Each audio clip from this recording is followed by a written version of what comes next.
When we launched this show, we wanted to bring you inside the hobby. I feel like we've done that. Over the last 50 episodes, I have sat down with some of the most influential voices in sports and the hobby and collectibles, creators, founders, disruptors, straight up hobby legends. So today, we're doing something special. Welcome to the Collector Nation podcast here on the Collector Nation Network. Whether you're chasing grails or calling bluffs, we take you inside the hobby. Here's your host, Ryan Alford.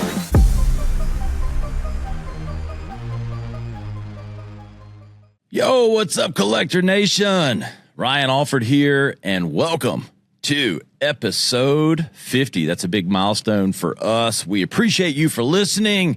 Whenever, wherever, however you have been, it means the world to us to watch the numbers go up. It's not lost on us. So thank you. When we launched this show, we wanted to bring you inside the hobby. I feel like we've done that, and the best is yet to come. The people, the plays, the business. Over the last 50 episodes, I have sat down with some of the most influential voices in sports and the hobby and collectibles, creators, founders, disruptors, straight up hobby legends. So today, we're doing something special. We're going to do the best of those first 50 episodes. So if you've been watching and listening, great. You're going to get a summary of what's been happening. And if you haven't, then you get the best of all of our great guests that have already been on the show. King of Cards, Kyle Kravitz, Gary V, Josh Luber, Brandon Steiner, Mike Baker, just a few of the names. We had King of Cards on. We talked all kinds about what he's doing in the hobby, what it's like being an influencer in the hobby. I'm going to call him that, whether he wants it or not.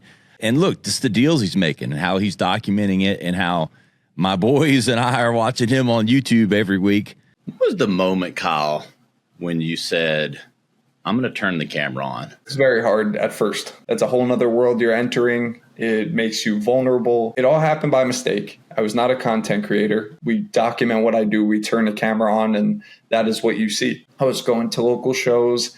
I was going online, and I was figuring out if I could do this legitimately, how do you market yourself? And that's when I realized that if I was going to have a chance to do something that so few are lucky enough to do, I had to do what they weren't doing. So I turned the camera on myself. The collecting versus business is a fine balance of those two things. And for you, I want, it's kind of two-part question, like how you balance those things for yourself. I mean, I don't know if you can anymore. It's like, is there anything not for sale in the King of Cards deck? Yeah, of course. And it's easily separated. Like, I'm a collector first. Like I said, my business happened not by accident. But it certainly wasn't the intention. I wanted to make that money using what I knew about cards to afford and keep the cards I wanted to keep. Kids are walking around. They're almost like the dealer. You know what I mean? Like everybody thinks they're the dealer because they're all in business in a way. Are we raising a generation that's truly collecting or just trying to figure out how to turn 10 into 12 every time? The people that are in it just on business, they're missing out on the fun of the collecting side. I think that every kid has a favorite player, has their favorite teams, and that'll always connect for them. What's the best card, like your favorite in your collection now? Is it that Johnny Manziel? It's one of them, but for me, I think the one that takes the cake. I have his gold PMG. The best looking card of his is his PMG. And so he has a precious metal gem. I have the gold, and it's jersey number 2 of 10 in a Beckett 9.5. I lost that card once before. The card popped up on eBay, and I was like, I will do whatever it takes to have it. And I never put my max bid in. And I got busy for like an hour and a half, as we all do. And the auction ended, and I sat there like this. And I thought about that card for months. Sure enough, months later, the card ends up on eBay again. It got listed for auction. I said, whatever it takes. When I tell you my bid on this card, thank God nobody else bid. My bid on this card was so much higher than what I went for. It would scare some people. Hobbyist. You sort of turned a mindset into a visible badge, the embodiment of what you're trying to do. You're being transparent in the deals. This is a business, but there's that collector and nostalgia. And I don't know, I think there's a warmth to what you're trying to do. I wanted to start a brand that was going to represent a lot of what we're doing here in those exact sentiments, right? There's a lot of opportunity for businesses to make money. How many of them are collectors? How many of them actually care about something outside the bottom line? I feel like I can run that all the way up and crush it on the business side, but I can do it at the same time while having a positive impact on the community I'm in, caring for it, giving back to it. What deal, what dollar figure am I going to hit in a deal or a bank account that's going to make it worthwhile? I don't think it exists. For me, what makes it more than enough and has me wanting to keep going and building on it and enjoying it. But what stands out to me is the impact we're having. And it's wild to me on the way that this is, it's reaching people and changing lives. Then my man, Gary V Friends, he's been talking about the hobby for a while. If you follow his content, talked about what he's done with V Friends, where it's going, the legacy that he's building, and ultimately a really cool, positive product that we need out in the marketplace. You've had your finger pinged on this for a while. What led up to this? I've always thought about intellectual property. It's always been a fascinating industry, creatively and business-wise, Disney, Marvel, Lucas. And I wanted to have my own world. This has obviously been a whole different animal because Topps is the iconic brand in the industry. Yeah, this is just kind of, year 4 of a journey of building this intellectual property that I'm very excited about. We live in this digital world, but physical cards are still booming. 6, 7 years ago, 8 years ago, people were like, Gary, why do you still write books? You're so Mr. Digital. And my answer always was because people read them. Life is gray. Everything is the middle. So, of course, physical cards and comic books, and I'll do toys, because the world is physical.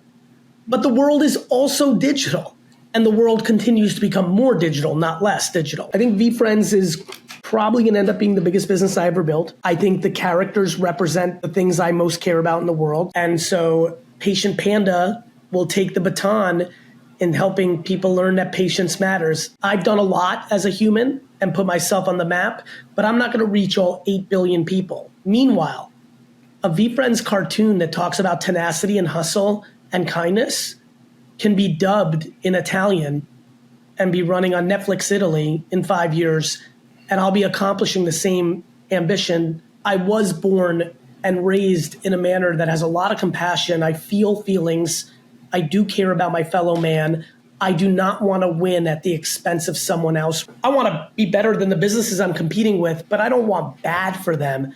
And then there's billions of other people that are in businesses that have nothing to do with mine, and I cheer for all of them. I do not understand envy and jealousy. You shitting on someone else and saying they're not as good as you think they are does not make you better. And until people figure that out, we will continue to have a lot of people who spend all their energy envying instead of building. What's your feelings on the overall hobby? I think the consumer right now is more educated than ever. I think that they're being more thoughtful. I say a lot that people will not buy Jackson Dart rookies the way they bought Mac Jones rookies. And I use that analogy as not that I think Jackson's better or worse than Mac. It's that people are starting to be more strategic and thoughtful. And I think that's really good for the hobby. The hobby's probably in the best place it's been in a very, very long time because there's so much content, podcasts, social media, breaking platforms. All this stuff really is helping. I mean, I'm living to live vicariously with my kids and teach them business and everything else. So it's got a lot of, I don't know, there's sort of the stigma that goes with it, but I think the positive outweigh the negatives. And I think you can teach your kids. And the negatives are controllable. This is just good parenting. The positives in social media outweigh the negatives. Yeah. Yet the whole world has decided to spend 100% of its time worrying about the negatives. The negatives in a hobby is you allow your kids to treat it like gambling. And all they really care about is opening up expensive packs, hoping for a miracle lottery ticket. If someone was disciplined and educated and put in the work, the amount of money people could make by going to dollar boxes at shows and stores, buying cards for $1 and selling them for $4.99, $6.99, $9.99 on eBay. If you really knew your shit, the fact that you take $100 and turn that into $20,000 in a year by only buying $1 cards and flipping them for 5 to 10 a piece, which is all day long with these dollar boxes at shows and stores. You teach your sons that, your daughters that is a skill set that they'll take with their whole lives around arbitrage, market dynamics, marketing, putting in the work ethic on tedious behaviors and things to get to a goal. So, you're in control. I've always wanted to do something like this. Now I'm doing it.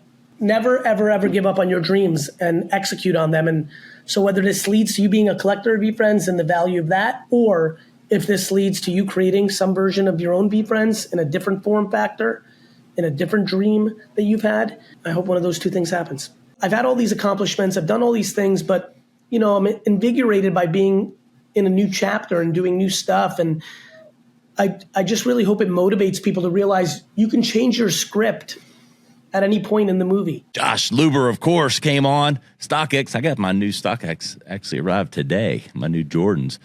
But Josh's previous company that he founded, now doing Ghostwrite, where he's talking about all the latest collectibles. His content's great. We talked about his son collecting, my son collecting. Tons of fun. I can't even keep up. You're touching everything that I like. How did you do it? Hey, I just get to make businesses around things that I like, and that's it, right? I just happen to be the right age for the right history of the products that we grew up collecting. We didn't know that this career path existed when we were, we grew up before the internet. We grew up before all of this. And it's fun now to look at it. We both have young children. We both have young boys. And, and watching now what his view of this is, but like he just loves Pokemon cards more than anything else, right? And so now we get to be there to sort of guide them and talk about the business side of it. Like that, by the way, that is like the most fun part of all of this for me is like we had a conversation literally last night because he has Pokemon cards that he wants to get graded.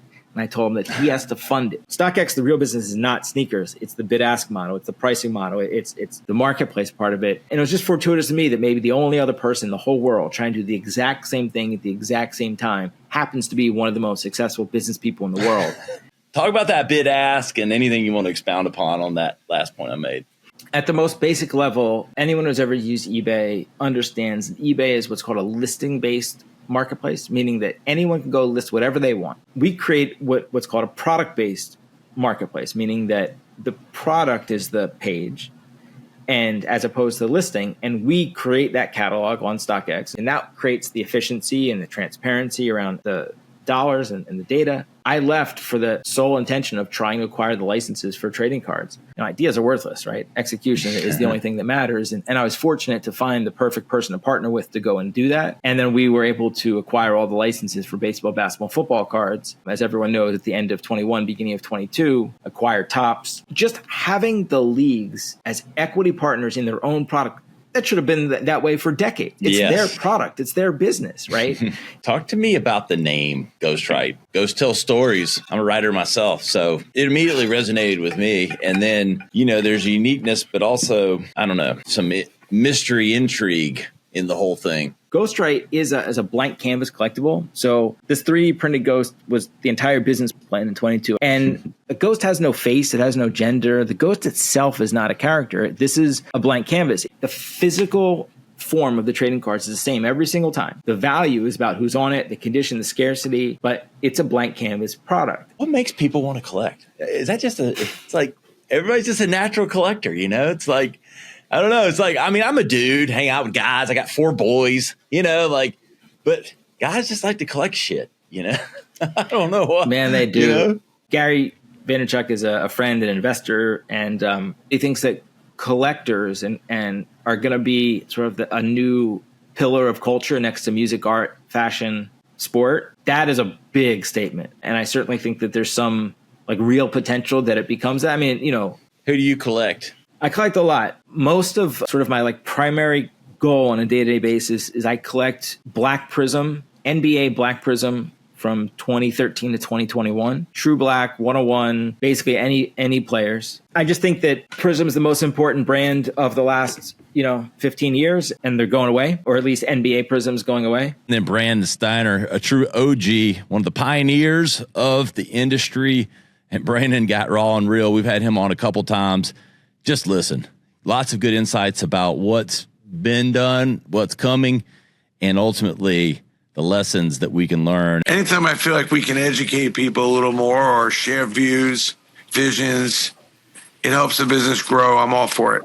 I mean, I've secured over 40 million autographs, sold about $50 million of dirt, taken down many stadiums, including Yankee Stadium, Giants Stadium, Madison Square Garden. I was in this game before it really became a game. Listen, I started Steiner Sports with $4,000. And I hope it's a good example for people to know that you don't need a lot to have a big dream and to get started. But I'm worried a little bit about the leadership as this business gets bigger, and also the ability or the lack of ability to collaborate with some of the bigger companies, and also making sure that the small collector has a big voice. You know, the guy who has a table at some card show or some small little card shop in a small town, they need to be respected and be taken care of. That's the heart and soul of the business. I think it's the challenge, and also it's always a challenge when you grow is making a lot of money is easy. Staying who you are is hard. Being who you are, staying who you are. And that's what I'm urging some of the larger companies to do. And that is, you know, don't overproduce. Don't say things are worth more than they are. Let the small guy make some money. Let everybody make some money. And, you know, when I see the way grading prices are, it's very troublesome to me because the market's up and I see a lot of greed. I see a lot of overproduction with some of the card companies. You know, I see Topps way overproducing and confusing the market. But my new company, Collectible Exchange, we take people's collections on, and it's so heartbreaking when people come in with 200 balls, and I'm like, most of these balls are worth nothing. You bought a bunch of garbage because you got caught up in the hype. Buyer beware, but buyer be educated. Like, note some of the stuff that you're getting. Be aware of it. Deal with quality people that are really passing on quality opportunities for you to buy stuff that's good quality. Maybe it goes up in value, but you don't want to buy something that you've overpaid for or think it's worth a lot more than it is. That's what's heartbreaking. What is it about collecting that brings people together and keeps them so interested? I think what intrigues people about collecting is remembering the moment. And I think that really people really enjoy that. Remembering the moments that matter is kind of memorabilia, is moments that matter. And why not collect around them? And that's a big part of the growth of the business is this mystique of, can I make a lot of money? Yeah. So I get that. But on the other hand, like the best way to make a lot of money is starting with love and passion and purpose about what it is you're doing, not how can I make a quick buck. And if you play the long game and you buy quality things and don't you won't end up with the music stops without a chair. I don't have a problem with somebody buying something and they get most of their money back or make a little, lose a little. And then every now and then you find somebody make a lot of money. But I think there's a lot of stuff being bought right now that you're not going to be making any money and you're going to be losing a substantial amount of money on your stuff. And that really breaks my heart. Again, if there's going to be one, let's have all of the best companies and all the brands under one umbrella versus them just going away or being unlicensed. You want to talk about a monopoly to production. They want to control who sells it. They want to control who gets it. They want to control where you sell it. They want everything on their site. These card stores are hardworking. They're the ones that have built this business all these years. That's my point. They're not just jumping in right now. They've been there for years. And they're like, sorry. What do you want our audience to remember or know? First of all, use the collectibles for joy and happiness. The money is good, but collectibles are supposed to be about joy, happiness, fun, remembering the moments, sharing moments, experiences with family and friends, and make sure that's a big part of your portfolio. And lastly, Mike Baker, my good friend, the original OG grader from PSA. He was the head grader at PSA, now doing Mike Baker authentication. Mike's a great guy. I love the technology and things that he's bringing into the grading process and the transparency. So I love what Mike's doing. He's going to be a regular on the show. In 2020, I think that's when you started. Was that always the path in your mind when you headed out there? Did you think you were going to start your own thing? Yeah, well, no, to be honest. The project kind of was born in the early 2000s and thought, hey, why don't we do like a Mike Baker line? It got shelved. It got taken off the shelf, so to speak, in the late teens. I thought we were actually going to start in 19. We had some delays, and then we started in August of 2020, and then COVID hit. And it was like, oh my gosh, you can't go to card shows. If it wasn't for the Dallas card show, a lot of the industry would have been in probably a different space, but being able to kind of continue the momentum and still going to more shows and trying to, tell everybody that this is what we're doing, this is what we're providing, because everyone already had their card graded. So like, why do you need to go and send it off or get a sticker on it to, blah, blah, blah. And time after time you'd get this, and sure enough, you would try to articulate why just certain cards are better than their counterparts in the same grade. So what we've done is basically platform those special cards and bring attention to them and celebrate them. And with that, the premiums have grown, and everyone now after 5 years is getting to the point where when you get a silver or a gold or a black, you know what you're getting. How would you compare your grading versus the other guys out there, and just talk a little bit about that product? I think the differentiator with what we're doing is we're adding grader notes, or what we call a heat map. So when a card gets graded, I highlight the areas of concern. You get the card back. You can go look at the report card basically, and it'll be highlighted upper right. You can put the little magnifying lens over that area and kind of identify what kind of kept the card from going into a higher grade. And that's what I love about what you do. Like you said, doing the whole heat map, you get to understand, you get educated on what the flaws were, what drove the grading. If you don't become the market leader in the next 10 years, I'll be surprised. I mean, I know that sounds probably impossible to you, but what you're doing though, the transparency that you're having, why hasn't that been done? And am I just crazy to think that should be the standard? Well, it's cost and efficiency, especially at a PSA level, would be interesting. I mean, it can be done. They do offer it for a fee, and I understand why you have to charge for that, because it slows the process down. And at that level, that it's a machine, and anything that goes into that process is going to add time. I'm doing it, and part of kind of the ethos of why we did it was to ensure the transparency, because it's appreciated, number one. Two, it'll save more time with customer service answering those questions. I'd rather have it be on doing more business than talking about business that's already been done. So if we can narrow that gap, make you more educated about how things are graded, what's going on, that's going to make you a more educated buyer. You're going to spend more money, probably do a little bit more business with us in the day. What cards are we grading, man? I want to be specific for everybody listening as you guys flip on more of the, retail or send in stuff where it gets more access. You start growing, doing new, old, all sports, Pokemon. I don't know. Like, what all are we grading? Tell me what makes a good grader. Patience and temperance, not thinking that you know everything, because there's always somebody out there that knows probably a little bit more than you. You got to love your job too, because it's monotonous. Most people, their eyes are getting tired, the fatigue, it's mental fatigue too, because you're and not everything's a 10. If that was easy, you can just be a button pusher and, who cares? But when you're running the gamut from vintage to modern, shiny cards, all that stuff, and trying to adhere to a standard, and the calculations are big, which is why I see how AI can definitely be a thing coming in the not too distant future. I know for some it's already here. I haven't seen anything yet that can pick off alterations and be consistent. And ultimately, AI is taught by humans. So as good as the AI is, has to come from the human component to make that AI what it is. These aren't just interviews. These are blueprints and lessons that show how fast this industry is moving. I'm pumped to be in it, pumped to bring to life Collector Station, which is launching over the next week. And of course, right here on Collector Nation. Let's celebrate 50 episodes. The best is yet to come. We'll have all the links in the show notes and, of course, on the website, thecollectornation.com. We're bringing you the best, the brightest, the coolest, the innovative of collectibles and trading cards here on the network. We appreciate you. We'll see you next time on The Collector Nation. Thanks for tuning into the show. Be sure to follow us on your go-to podcast platform and catch the full video episode over on YouTube. Visit us at collectornation.com and follow Ryan on Instagram at Ryan Alford. Now get out there and collect yours.